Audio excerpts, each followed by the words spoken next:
I've just arrived here at Bear Lake, and the barbel is supposed to be running quite well again. And I'm going to test that now with the level 20 feeder setup that I recommended in the last video, what to buy from level 20. And of course, we are testing it here with the very classic hair rig. So, let's go.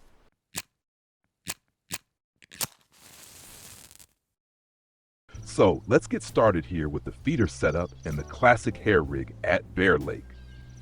Robert had posted a nice contribution here, and now I first need to check where it was.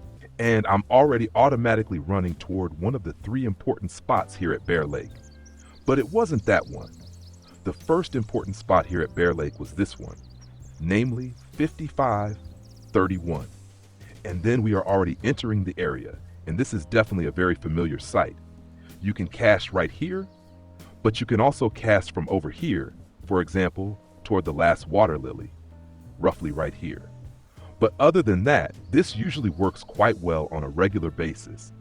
And I would say we simply set ourselves up here with the recommended mid-game feeder set. And we take that out here right away 3 times. So 3 times the feeder rod and all of it with the matching reel. Of course, the setup is already perfectly assembled. And that's how we continue here with this setup. And the classic hair rig means we use sinking boilies and pellets. With that, we go to the spot now and search for barbel. I'm testing everything at the beginning without a ground bait mix. First, I want to see which fish are at this spot at all. And if barbels already show up quickly, then of course we also add a matching ground bait mix. First, we need a line clip, and in this case, it is 17 meters at this spot. And then I cast toward these 2 treetops here, roughly like this, lightly loaded. All right, that fits. It's a little crooked, but it's fine. Just cast out lightly. Here as well, set the line clip to 17 meters. And why 17 meters? We will get into that in a moment. And here again, also set to 17 meters. I notice right now that since I didn't skill my rods, I sometimes cast a bit to the left and sometimes a bit to the right. What can help is taking a small step forward at the exact moment you release the cast. We'll try that now, and then you cast a bit straighter in the direction you want. Now we tighten the line a little. 1, 2, 3 different bells are attached as well, so we can easily tell them apart. And now it's a matter of waiting and seeing why this specific distance of 17 meters is used here. Later in the game, if you want to buy a marker rod, you can use it to scan the bottom. And that's exactly what I'm doing now. I go to about 18 meters, cast lightly in the same direction, let it sink, set the speed down to about 15. That is slow enough, and then we reel in. And as soon as the message appears, muddy bottom, muddy bottom, muddy bottom, and suddenly it changes. And then we have vegetation. And that is exactly the key point. We want our setup to lie in this muddy bottom. And because we want to be in that area, we of course adapt our setup accordingly. That means both the lead core and the hook link are in mud-colored versions. For fishing barbel, the most important times of day are the evening hours and also the morning hours, so the beginning and the end of the day. Those are very good times when barbel becomes more active. And ideally, we are also using a ground bait mix. If you press N and then look at ground bait, you will quickly find the original standard barbel ground bait. And you can use this mix perfectly here because we only cast 17 meters. When we throw balls of ground bait fully loaded, we cast a maximum of about 20 meters. We will do that in a moment, and then I will show you a recipe that matches the bait we are currently using. And after that, of course, we will continue testing everything with the proper barbel ground bait mix. And it's down. All right, and now let's see what we have here. This seems to be something a little bigger. I'll keep the break from being too high, even though the setup can actually be pushed quite far. But this already looks good. The first nice tench, very good. And we cast out again right away. And right after that, I will also throw the ground bait. And we know that when fully loaded, we cast about 20 meters. So I take a few steps back, roughly here, that should fit. And we still have the tips of the trees here in the reflection.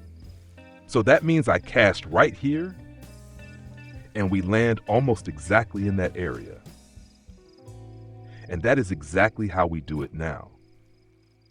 And once you have thrown in your first 10 balls of ground bait, that is absolutely fine.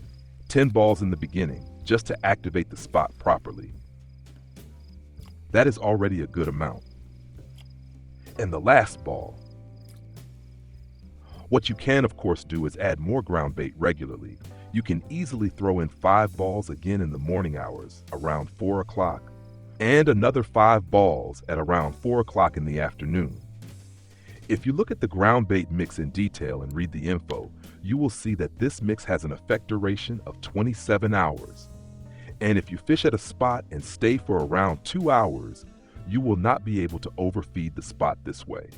So starting with 10 balls, and then every 12 hours, another 5 balls. With these normal basic standard mixes, this is no problem at all. The spot should not be overfed. And when barbel fishing, I would now simply wait. It is nighttime, meaning normally I would not change anything. Especially with carp fishing, it is often the case that nights are a bit quieter, which means I now wait until around 4 o'clock or 5 o'clock in the morning. If a fish bites before that, that is great. If not, well, then not. But in the morning hours, it should definitely start picking up. So in the meantime, we simply take another look at the setup. As recommended in the video, what to buy from level 20, this is the feeder rod, the Karma Mector FD 420, with a lifting capacity of 25 kilograms. And this rod is combined with the Naga 6000. And ideally, you have already watched the basic tutorial on setting up your gear correctly, how to build your setup properly so nothing breaks. Based on these calculations, I am using a 19 kilogram monofilament line. Theoretically, we could go a little thicker, but I still want to have around 200 meters of line here on this water. So I am using only the 19 kilogram line. Below that is the lead core, and below that the hook link, both with a breaking strain of 18.1 kilograms. I kept the hook link length at 20 centimeters. The original shop-bought hook links are 25 centimeters long, and if you craft your own, then 20 to 25 centimeters is absolutely a good standard length. A size 8 carp hook is perfectly fine. And then the barbell bait combination. Crab and fish, size 14. So we are still working relatively small here. And another big advantage of the boilie, additional attraction from crab muscle soluble. These dissolving boilies have very strong attraction. As dip, again crab and fish, and with exactly this combination, Robert actually caught his barbel trophy here. And there's already something on, yes, and it pulls well, so let's get into the fight. Meaning I slowly increase the brake, and it already stops running. So the fish is not that heavy, that's good. But the brake stops spinning, it is no longer clicking. So I leave it around 20. That is enough for now. Theoretically, we could turn the brake much higher. Ah, the next tench. Very good. I gladly take tench. Maybe someday the golden tench will join in. That would be really great. So, the next tench, 2.5 kilograms, and cast out again. Set it down lightly. Line tightened. Occasionally, you can also give the other rods a small tug. Meaning, if nothing has happened for a long time and nothing moves, then you see the tooltip tighten the line. On German keyboards, that is the Z key, otherwise Y. And then just a very quick short pull, just a little flick. Sometimes that causes fish that are already on the hook and unsure whether to bite to make up their minds. Sometimes they bite or they disappear and release the hook. So giving the line a small pull now and then does not hurt. Especially with indecisive fish, it often leads to the bell ringing shortly after, and the fish finally bites. Before it becomes 4 o'clock, we still have a little time, and in the meantime, we'll take another look at the ground bait mix. So this is the original ground bait mix as it already exists as a template on every account. Sunflower seeds, maggot, clay, and coriander. And we will now simply recreate this. So, for the ball, sunflower seeds, maggot, clay, and coriander as flavor. And now, of course, we see that we still have 2 slots free. Since we have them free, we naturally use them. Why not? That means we can use these 2 slots to integrate the aroma that we're currently using as bait. For example, we have crab and mussel as bait. So in this case, I now take the small feed pellets, or you can already crush boilies and use the crushed boilies. When using crushed boilies, it is advisable to also use the soluble boilies so that we get an even stronger attraction effect.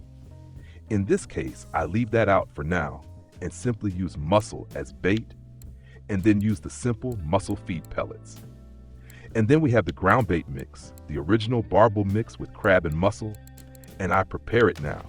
And already in the morning hours, it is 4:30 and we already have the first bite. That's good. Let's see what we have there. Something a bit smaller again, but that already looks good. The first barbel is already here. As I said earlier, in the morning hours, it usually starts. And now we are of course also using the newly assembled ground bait mix in the morning hours. So there is the original barbel mix. We step back a bit and throw in another 5 balls of this ground bait on top. And then we wait in the morning hours to see whether the whole thing works even better now. You could, of course, design this ground bait mix from the start that way, but it is advisable to first test a spot you are checking out for the first time, completely without ground bait. I myself hadn't been to this spot yet either. I tested without ground bait first to see what is actually there. Does anything bite at all? You can also test a little longer, say for half an hour, to see what happens. Something is happening now for sure, because something bigger is just coming in. And the nice thing about this setup is that we can really push it to the limit. That also means turning the brake up to 29 so that the full braking power of the reel is used. So, what do we have here? That will be a common carp. Very good. We pull it in gently, brake set high, and now it's powerless. We net it, of course. We want to avoid wear on the blank as much as possible, especially a fish of about 8 kilograms. If you simply lift it up, it puts extreme strain on the rod, and that is why we use the net to keep the fish in the water as long as possible. Bring the net out slowly while holding the right mouse button, extend the net, and then take it out again. Yes, that's how we continue, testing one spot after another to see whether it works there or not. As I said, this is one of the classic 3 important spots here at Bear Lake. 5531, 4450, and 5563. Those are the 3 important spots. There are already numerous videos on the channel about these 3 spots. Just have a look to see exactly how to fish there. And another big one comes in. Yes. And it is definitely worth sometimes retesting old bait combinations, because the bait combinations at Bear Lake often repeat regularly. So what have we got here? The next barbel, 2.8 kilograms. Very nice. The barbel is there.